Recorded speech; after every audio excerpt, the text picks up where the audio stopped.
Monsieur Jean-Marie Kassamba, de nouveau à Paris, vous êtes devenu un globe-trotter, vous ne restez plus à Kinshasa. Qu'est-ce qui se passe? Mais ma vie a été toujours comme ça. J'ai dit comme ça depuis plus de 30 ans. Je suis un homme du monde, citoyen du monde, je voyage, je travaille.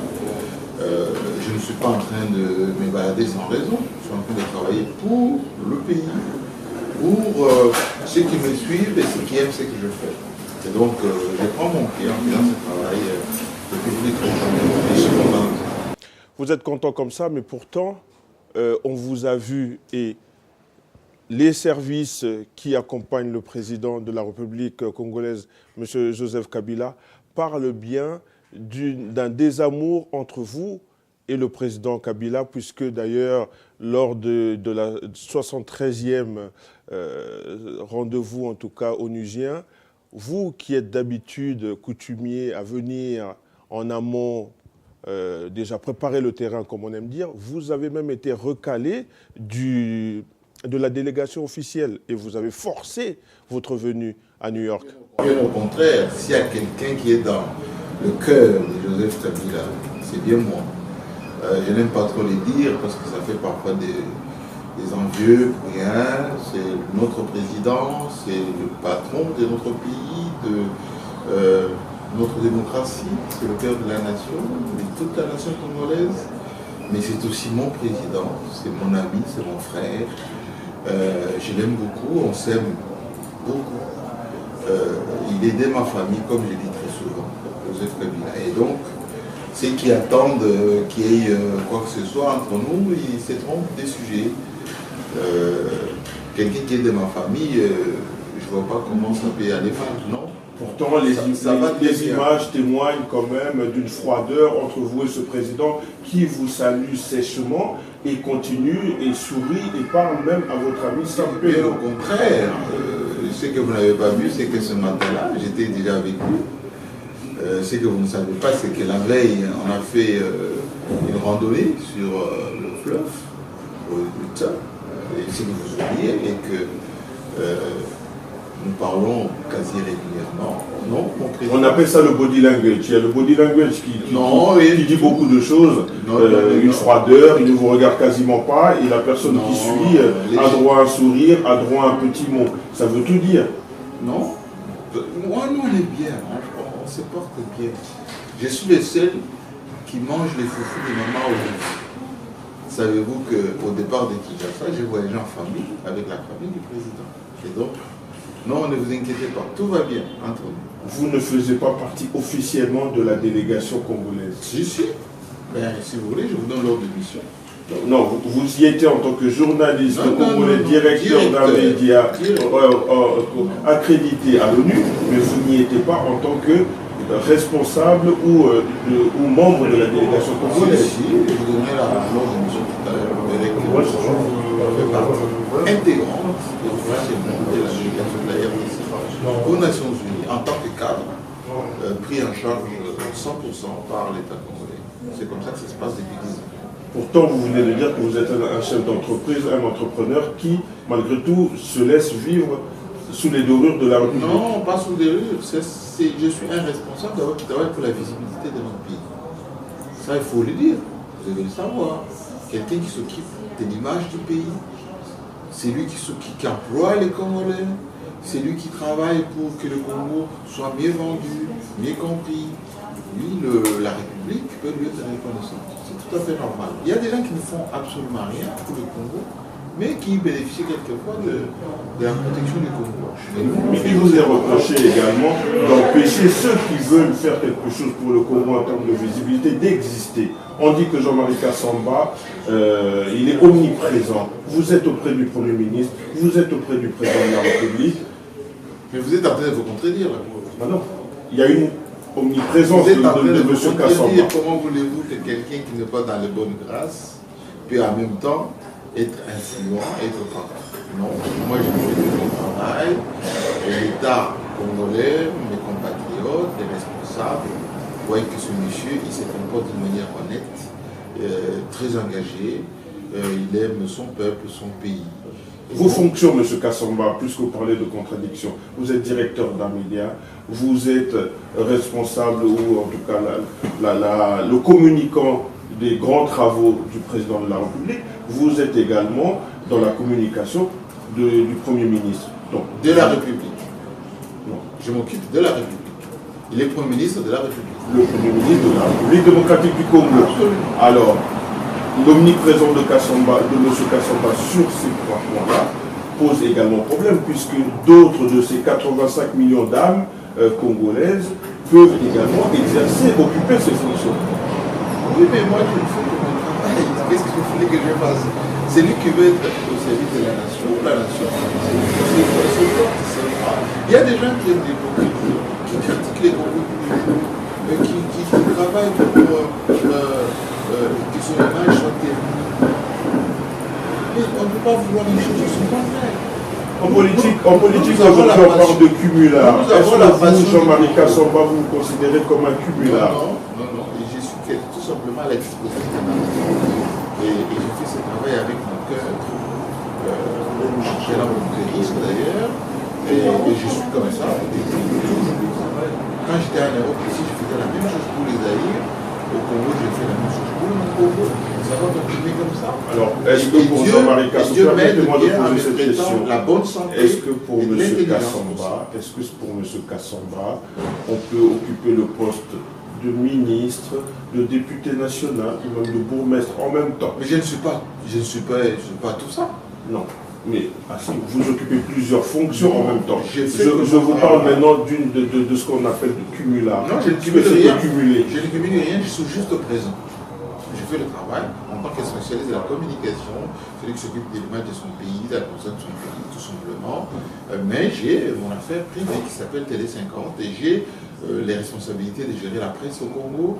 Tout simplement, voilà. Pensez-vous que les journalistes quinois n'ont pas l'amour ou la passion du Congo comme dit les gens congolais? Mais vous savez, j'étais à Colosie il n'y a pas longtemps. J'étais avec tous les journalistes qui ça. Politique Montou, les Karine Kabututu, Sampé Mombay, Jérôme Sekana, et ces personnes-là n'arrivent pas à occuper les fonctions que vous occupez parce que vous bouchez les trous. Non, ils sont là, ils travaillent, on travaille ensemble. Regardez-moi. Monsieur Kassamba, vous travaillez avec tous les journalistes congolais, mais aujourd'hui, on vous retrouve encore une fois à la tête d'une chaîne de télévision qui mène campagne contre les antivaleurs. Non, vous appelez ça les antivaleurs, mais ce sont les opposants. Non. Les opposants, je les reçois aussi. Il y a quelques jours, j'ai reçu Peter Kazadi, les membres importants de l'opposition. J'étais des cabinets de Félix Tshisekedi. Les partisans des cabinets passent dans les émissions. C'est de Jean-Pierre Bemba, les MLC, ils viennent et ils participent d'ailleurs à la nouvelle configuration. Mais vous, en tant que directeur d'un média, journaliste, vous n'interviewez plus ces grands dirigeants congolais, ces hommes politiques de premier rang, tels que Vital Kamerhe. Est-ce que vous trouvez que c'est normal, Jean-Pierre Bemba, à la sortie de la prison, au lieu d'accorder l'interview à Roger Moussandi, à Adi Londolé, il va donner l'interview à TV5, à RFI? Vous trouvez ça normal? Si ça ne vous dérange pas, vous, moi ça me dérange. Il aurait fallu qu'en sortant de prison, qu'il réserve l'exclusivité de ce qu'il a dit aux médias congolais. Il y en avait ici en Europe, et quand il est rentré au Congo, il n'a pas fait une conférence de presse avec les médias du Congo. Mais vous, directeur de Télé 50, avez-vous initié ce grand rendez-vous face à la presse de Jean-Pierre Bemba? Encore faut-il qu'il soit disponible pour les Congolais. Avez-vous contacté les services de Jean-Pierre Bemba pour ça? Madame Mbazaïmba, vous êtes encore en contact avec elle? Je vous dis, encore faut-il qu'il tienne même un point de presse avec la presse congolaise. Ni ici, ni là-bas. Vous ne répondez pas à ma question. Avez-vous contacté le MLC Mais à chaque fois, on appelle les MLC. Ils viennent participer à nos émissions. Là, dans le cas d'espèce. La demande a été faite. Dans le cas d'espèce. La demande a été faite. Il y a ces services. Mais la réponse qui va te donner est qu'il n'est pas disponible. Est-ce que cette réponse ne vous interpelle pas et ne vous laisse pas pas comprendre également que votre média est plutôt un média catalogué comme un média au pouvoir? Non, et qu'on ne peut pas y aller parce que le message va être saucissonné ou va être dénaturé. Faux. Je vous dis tout de suite que quand ça fait débat, il y a bien les partisans de Kamel, les partisans de Jean-Pierre Bemba, les partisans de l'UDPS. Ce sont de seconds couteaux qui passent. Oui, mais si les premiers couteaux, comme vous dites, fouillent les micros et l'écran, ça fait quoi? Enfin, les caméras. Ils ne viennent pas parce que peut-être... Est-ce qu'il accorde d'autres médias congolais? Citez-moi une seule fois où Moïse Katoubi a parlé comme ça, comme je parle avec une seule fois. Il l'a fait avec TV5, il l'a fait avec RFI, il l'a fait avec Africa 24. Mais comment vous interprétez cela? C'est de la méprise. Moi, j'interpelle notre presse. On vous méprise. Lorsqu'il s'agit des choses importantes, on s'adresse aux étrangers. On paye plus aux médias étrangers qu'on paye aux médias congolais. Ça devait vous interpeller, ça. Moi, Jean-Marie Kassamba, j'ai interviewé beaucoup de ministres, beaucoup de présidents étrangers, etc. J'ai interviewé la première interview, face à face, c'est avec moi. Mais est-ce que les autres le font? Mais là, ils sont encore là. Joseph Kabila ne le fait plus, non plus, il ne le fait plus en tout cas. Mais si, il a fait avec moi, il a fait avec... Il y a bien longtemps. Il a fait avec Kinké. Il y a bien longtemps. Il a fait avec Kibambi-Chitoa. Il y a bien longtemps. Il y a bien longtemps. Il l'a fait. Il a même donné une grande conférence de presse au Palais de la Nation, à l'ensemble de la presse, y compris congolaise. Voilà, lui, il le fait. Alors, vous êtes toujours à la défense du président Joseph Kabila, mais est-ce que c'est le rôle... Est-ce le rôle d'une chaîne comme Télé 50 de passer à bandeau déroulant, qualifiant l'information de RFI, de TV5 Monde, de fake news? Oui, j'affirme. C'est un fake news. Pourquoi c'est un fake news? Comment voulez-vous qu'un Kidam qui vit à Mitendé, là-bas en banlieue de Kinshasa, puisse avoir 3000 hommes aux portes de Kinshasa? C'est farfelu. Je même parlé avec un des responsables de TV5, je parlais même avec un responsable de RFI. Ils se sont excusés. Ils m'ont dit, on va vérifier est-ce qu'une méthode, vous, dans la corporation journalistique, de vous attaquer directement à des confrères en balançant sur votre chaîne, en bandeau déroulant, je vous indique, fake news? Même ici en France, il y a une loi désormais édictée par le gouvernement français. Emmanuel Macron a traité les informations diffusées par Russia Today et Sputnik de fake news en pleine conférence de presse. Fake news. Là, je vous parle de vous, journaliste, oui, mais moi, qui pouvez effectivement, comme vous le dites, contacter vos collègues, les autres rédactions et de voir en direct avec et non faire ce que vous avez fait sur votre chaîne. Non, mais quand les gens font de la désinformation, ils prennent le Congo pour une espèce de paillasson comme ça sur lequel on doit... N'est-ce pas ça votre travail, faire plaisir au président Joseph Kabila? Non, c'est l'image du Congo, monsieur. Moi, je suis congolais et je tiens beaucoup à l'image de mon pays. Il y a des gens qui se sont donnés comme rôle le Congo bashing. Ils se donnent comme rôle de dire que du mal du Congo. Vous savez que c'est un jeune Niger qui ne fait qu'insulter le Congo. Sa spécialité, c'est insulter le Congo. Il est payé pour ça. C'est ridicule. Moi, je ne peux pas laisser passer ça. Si les autres trouvent que c'est normal qu'on insulte leur pays, leur peuple, leur culture, moi non. C'est ça mon rôle, l'image du Congo. L'image du Congo, mais l'image du Congo aujourd'hui, c'est aussi ce qui se passe avec le Congo depuis une décennie. Et dernièrement, ce qui s'est passé à Béni, donc les autorités congolaises restent silencieuses. Les opérations, on va dire, les actions de terrorisme, de banditisme, ça se passe au Nigeria avec le Boko. Ce n'est pas mon propos. Ma question est juste de vous demander pourquoi ce silence des autorités. Vous avez suivi les discours du chef de l'État, Joseph Kabila, en Nations Unies? Bien sûr. Oui, il a en direct. Il a parlé des Bénin. Si lui, numéro 1. À moitié, il n'a pas su définir la date exacte. Entre le 22 et le 23, on ne sait plus. Il a rappelé que les derniers. Il a parlé du 22, on est au 23, on ne sait pas trop bien. Non. Il a parlé, c'est ça. C'est passé par Béni. Il y a quelques jours. Ce sont des actions de terrorisme. Comme ici en France.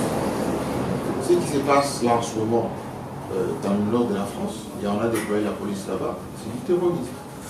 Ce qui s'est passé il n'y a pas longtemps, que ce soit aux États-Unis, j'étais encore, c'est du terrorisme.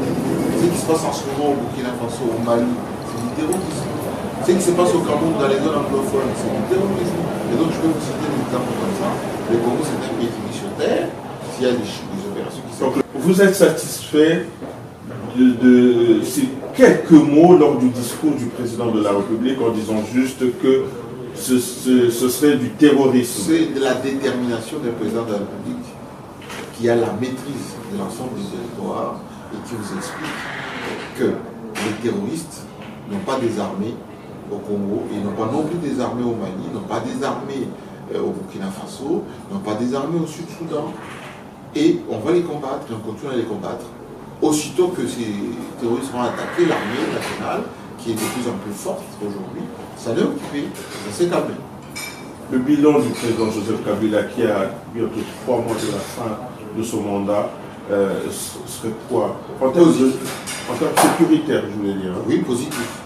Expliquez-nous en quoi serait positif le bilan de Joseph Kabila, alors que lorsqu'il met les pieds à Béni, il y a des morts, lorsqu'il s'absente, il y a toujours des morts, et encore là, il y a eu quelques jours où il y a eu des morts à Béni. Parce que quand Joseph Kabila a pris ce pays, en 2001, il était en morceaux. Il y avait Jean-Pierre Bemba avec sa petite république, il y avait les Rwandais derrière RCD avec les républiques. On connaît cette rhétorique. On connaît la rhétorique, mais si vous êtes enseignant, vous avez posé la question, je vais répondre. On connaît la rhétorique, M. Kassamba, vous êtes enseignant. Oui. Si vous deviez noter M. Joseph Kabila sur les questions sécuritaires, quelle note allez-vous lui donner sur 20? 8 sur 10. Sur 20, 16 sur 20. Non, 8 sur 10, vous multipliez par 2. Oui, 16. 16 sur 20. 16 sur 20. Plus que la moyenne. Vous lui donnez même la mention. Oui, très bien. Pas excellent. Vous savez qu'il y a les Congolais qui vont vous regarder tout de même. Non, mention très bien. Pourquoi? Parce que non seulement il a pris un pays en miettes, il a reconstruit ce pays, il a pris une armée en miettes. Le 10e armée du monde, on a reconstruit le pays au fur et à mesure. Aujourd'hui, les perspectives internationales, les problèmes sur la diplomatique, aujourd'hui, on vous explique. Vous voyez, à New York, moi j'étais 2 réunions initiées sans le concours de la RDC, annulées. Vous savez, M. Kassamba, j'aime vous interviewer, mais lorsque vous sortez des éléments de langage, évitez de nous servir les éléments de langage. Je suis en train de vous donner la vérité. Vous êtes en train de nous servir les éléments de langage, et ça, c'est plutôt moyen. Vous m'avez posé la question, le bilan du Joseph Kabila, je vous le donne les éléments qui vous expliquent ces bilans.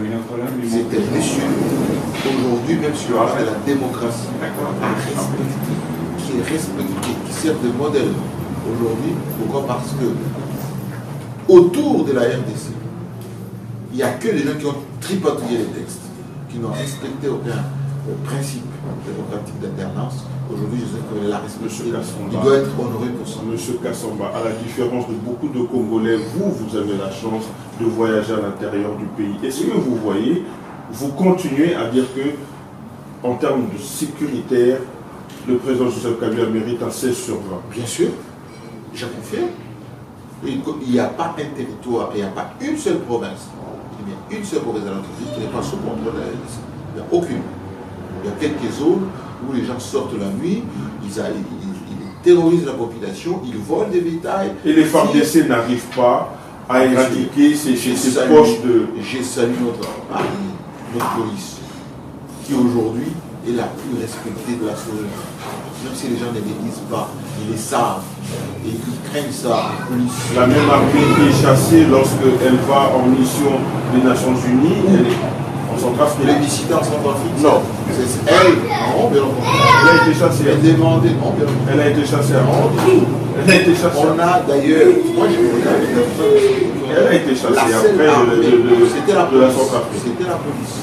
La seule police qui s'est conformée d'une manière qui s'est battue contre le rebelle efficace. Là-bas, ils sont du business. Parce que les gens viennent envoyer des trucs pour gagner du business. C'est ça qu'on sait pas. M. Kassamba, une dernière question, c'est de nous dire quelques mots. Une grille de salaire dans votre société télé 5 ans. On commence. Quel salaire Ça monte jusqu'à à peu près une grille de salaire. Je peux vous dire que Télé 50 est l'une des rares sociétés au Congo dont les employés arrivent dégarnis et qui se stabilisent, qui ont un revenu et qui parcourent le monde chaque jour qui passe. Mais les mêmes salariés se plaignent en off, les mêmes salariés dénoncent des retards de paiement. Au moment où je vous parle, j'ai plus de 200 personnes qui sont au travail. Mes collaborateurs en ce moment, je vous parle, il y en a qui sont aux États-Unis, il y en a qui sont au Japon. Effectivement, vos collaborateurs de premier plan sont régulièrement rémunérés, mais les autres souffrent de retard de salaire. Non, du tout. D'ailleurs, aujourd'hui même, la presse congolaise en parle régulièrement. Non, du tout. La presse congolaise en parle régulièrement des difficultés de Télé 50. Vous qui parlez des fake news, en voici. Il ne faut pas écouter les tracts. Ce ne sont pas des tracts. Que les gens ce sont nos collègues. C'est une presse non, sérieuse qui parle avec vos agents. Non. Et vos agents témoignent. Moi, je suis responsable de mes agents. Je parle avec eux tous les jours. Ils sont dans une perspective de stabilisation de leur vie, de leur carrière. Demandez à Floride Zantoto, demandez à M. Kamango. Une vedette supplémentaire. Ça, ce sont les vedettes mais j'en ai fabriqué des vedettes. Là, ce sont Comment voulez-vous un média qui fabrique des vedettes peut être un média qui... Mais les petites mains, ceux qui sont à la rédaction derrière. Si, vous avez été sur place, vous avez vu qu'ils ont une nouvelle rédaction, de nouveaux matériels, des nouveaux bureaux climatisés, ils ont des véhicules pour les transporter. Voilà, c'est ça un média crédible. Tout le reste, c'est du charabia. Télé 50 se porte bien. Merci. Merci M. Kassamba d'avoir répondu à nos questions. Merci chers internautes d'avoir suivi Droit de Cité. À bientôt. Au revoir.